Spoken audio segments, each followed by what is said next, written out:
চুয়াডাঙ্গায় আবারও বয়ে যাচ্ছে মৃদু শৈত্যপ্রবাহ, যা এই জেলার উপর দিয়ে বয়ে যাওয়া তৃতীয় শৈত্যপ্রবাহ। বৃহস্পতিবার এই জেলায় সর্বনিম্ন তাপমাত্রা রেকর্ড করা হয়েছে 9.4 ডিগ্রি সেলসিয়াস। বুধবার সর্বনিম্ন তাপমাত্রা ছিল 14.5 ডিগ্রি সেলসিয়াস। গত 24 ঘন্টার ব্যবধানে তাপমাত্রা কমেছে 5 ডিগ্রির বেশি। জেলার বিভিন্ন এলাকা ঘুরে দেখা যায়, সকালে তীব্র শীত উপেক্ষা করে বাইরে বেরিয়েছেন দিনমজুর ও শ্রমিকরা। তবে এই কনকনে ঠান্ডার কারণে কাঙ্ক্ষিত কাজ পাচ্ছেন না তারা। অনেকে খড়কুটো জ্বালিয়ে শীত নিবারণের চেষ্টা করছেন।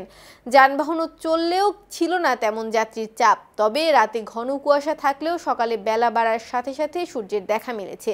কিন্তু হিম বাতাসের কারণে রোদের প্রখরতা অনুভূত হচ্ছে না। এছাড়া শীতার্থ অসহায় ছিন্নমূল মানুষের মাঝে সরকারি বেসরকারিভাবে শীতবস্ত্র বিতরণ করা হলেও তা প্রয়োজনের তুলনায় অপ্রতুল।